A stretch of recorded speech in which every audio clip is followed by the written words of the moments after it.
What happens when a senator confronts a nominee with real power and demands real answers, and she dodges? During Pam Bondi's confirmation hearing, Senator Cory Booker didn't hold back. He pressed her on chokeholds, police reform, gun violence, and the very soul of the Justice Department. But instead of commitments, Bondi gave vague promises to review policies that could literally save lives. This wasn't just another political performance. It was a quiet warning about what's coming if we stop paying attention. Behind every question Booker asked was a challenge. Will Bondi uphold the reforms that protect communities, or quietly roll them back when no one's watching? Her answers, or lack of them, say everything. Booker didn't open with aggression. In fact, he began with something a lot more dangerous: honesty. Senator Booker. Mr. Chairman, thank you very much for the time. Ms. Bondi, thank you very much. Thank you, Senator. And thank you for being willing to meet with me in my office. I really value that time that we had together. If there's anything that's been demonstrated in this hearing thus far, is there is a serious crisis of faith in our judicial system in America. And we are at a time where, as Judge Learned Hand reminded us in his writings and speeches, that the power of the Constitution is only strong as long as it is believed in and had faith by the American people. And that faith is shaken by so much of the political tumult. And as we have a new administration coming in and a lot of the protestations about retribution or going after political opponents, I know you could expand your empathy enough to understand why there are many that really worry about your independence. But I've heard you over and over again in this hearing, as much as I've tried to focus on it as I've gone back and forth between Senate Foreign Relations and another Floridian, Marco Rubio. But I am hearing from you that you understand that the Attorney General's guiding star is the U.S. Constitution and her client is the American people, that there can be no argument about that. Yes, Senator. Yes. And more than that, though, I hope that you, should you be confirmed, understand that there is an urgency in not just demonstrating through your actions that independence, but beginning to heal this country's lack of faith and shaken faith in that independence, in the U.S. Constitution.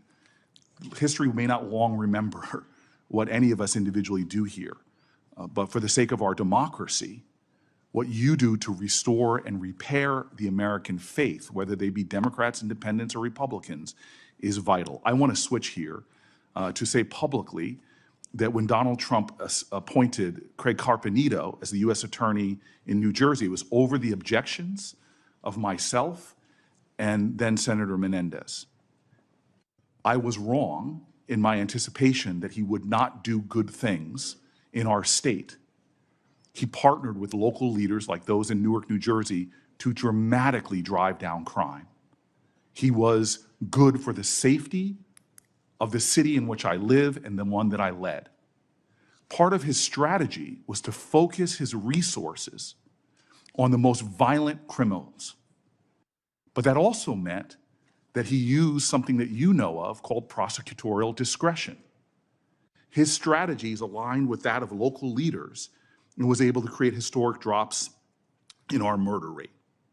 You know, through your experience, and you're intimately familiar, that enforcement decisions prosecutors must make every day, which charge to bring, which plea deal to offer, or what sentencing recommendation it makes, it's very important that local prosecutors understand that. Given this enormous discretion our legal system gives them, that they are best determined to make decisions about public safety. I'm very concerned that many people are starting to call for a time in our country where the Department of Justice should prosecute state and local prosecutors who exercise that prosecutorial discretion. As Attorney General, will you commit to respecting the autonomy of state and local prosecutors? Senator, we have to work together with state and local prosecutors. That's what I did my entire career.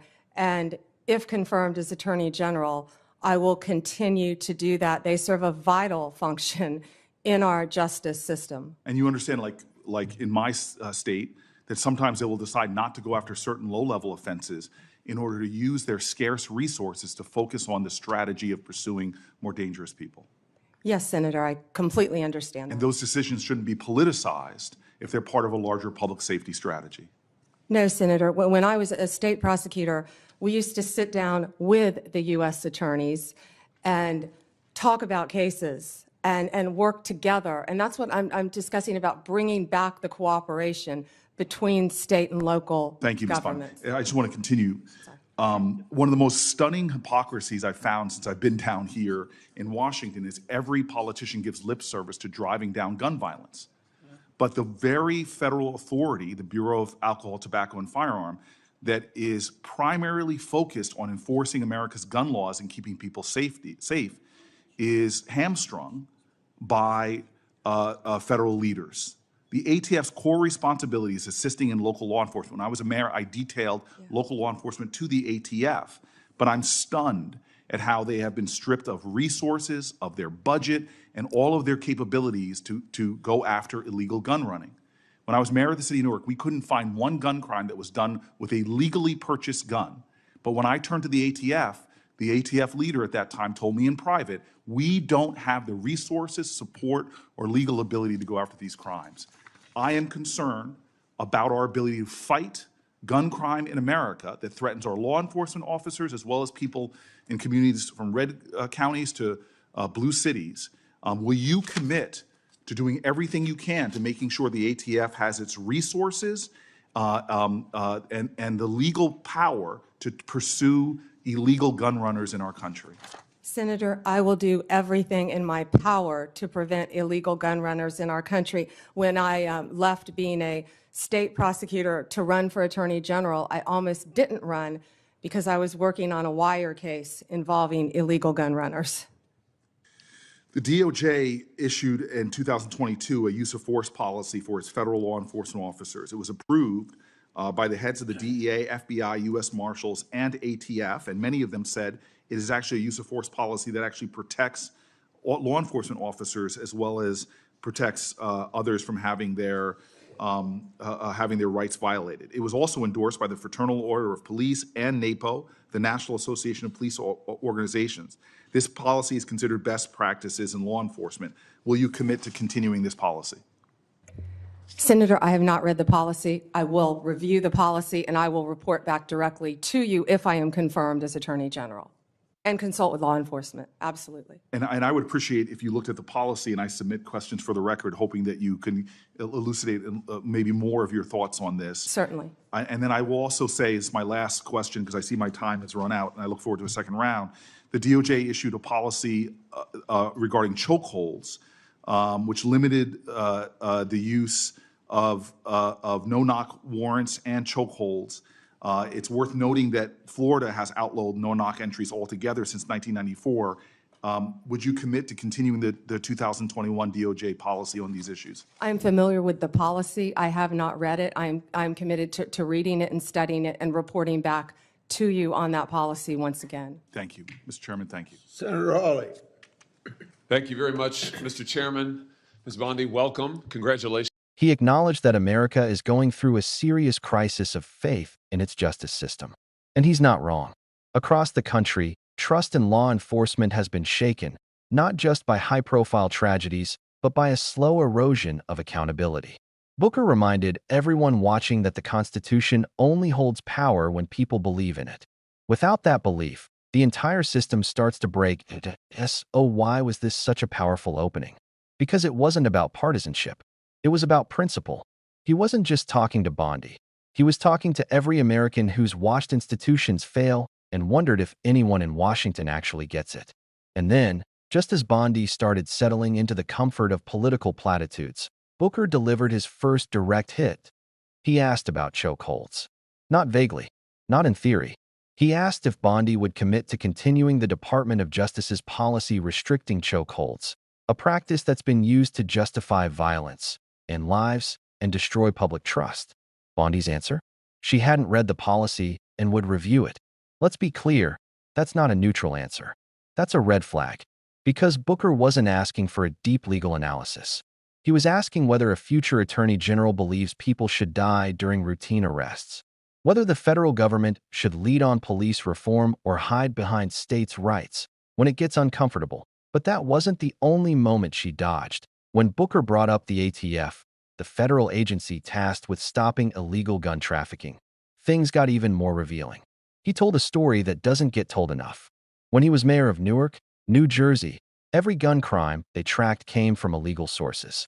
But when he turned to the ATF for help, their answer was chilling. We don't have the resources or legal authority to go after this. In other words, the agency that's supposed to stop illegal guns doesn't even have the tools to do its job. Booker didn't just highlight the problem. He offered the solution. Fund the ATF.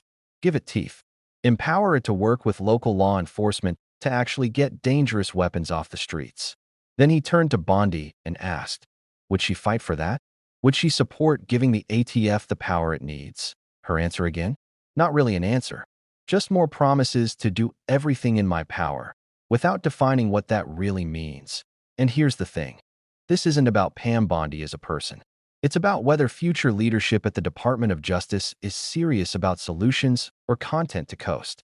Because the gun violence crisis in America isn't abstract. It's daily. It's real. And it's not going to be solved with vague commitments. Booker wasn't just there to criticize. He showed what real reform can look like. He gave rare bipartisan credit to a Trump appointee, Craig Carpenito, who focused prosecutorial efforts on violent crime while working with local leaders. The results? Crime went down. Trust went up. That wasn't just good policy. It was proof that focused, strategic law enforcement works. So, when Booker asked Bondi about respecting prosecutorial discretion, it wasn't some obscure legal debate. It was about protecting the ability of local prosecutors to use limited resources wisely, not being micromanaged from Washington or punished for progressive strategies. Again, Bondi gave an answer that sounded nice, but didn't actually commit to anything. Then came the final challenge, the one that cut right to the heart of this hearing. Booker asked about the DOJ's 2021 policy limiting no-knock warrants and banning chokeholds in most situations. This is a policy built not just on public outcry, but on best practices, endorsed by major police organizations themselves. It was designed to protect lives, including the lives of law enforcement officers, and restore some measure of trust in a system that's been bleeding credibility for years. Bondi's response. She hadn't read the policy. She would look at it and report back. 3 major issues. 3 times asked. 3 chances to stand up for meaningful reform. And 3 times, Bondi chose to delay, deflect, and avoid commitment. That's not just disappointing, it's dangerous, because these aren't hypothetical policies. They affect what happens during traffic stops, in homes at night, and in communities that live with the daily fear of what happens when law enforcement goes too far. When the person poised to lead the Department of Justice won't stand firmly behind reforms meant to save lives, that's not a neutral position. It's a signal that real accountability might not survive another round of political maneuvering. A signal that change might once again take a back seat to comfort. And most of all, a signal that the voices of communities demanding justice still aren't being heard where it matters most. Booker didn't raise his voice. He didn't deliver dramatic sound bites. He just asked the questions that matter and waited for real answers. And what he got back was silence dressed up in politeness. So, what happens when a nominee for one of the most powerful positions in the country refuses to take a stand on life or death issues? What does it mean when neutrality is treated like leadership? And how long will the public accept vague promises in place of real reform? The next steps for Pam Bondi may be out of our hands, but what we pay attention to, speak up about, and demand accountability for is not if this video sparked something in you. Let us know in the comments. Do you think Bondi should be confirmed without taking a clear stance on chokeholds and no-knock warrants? And if you're ready for more, hit that subscribe button, because the next video goes even deeper into what this hearing didn't reveal.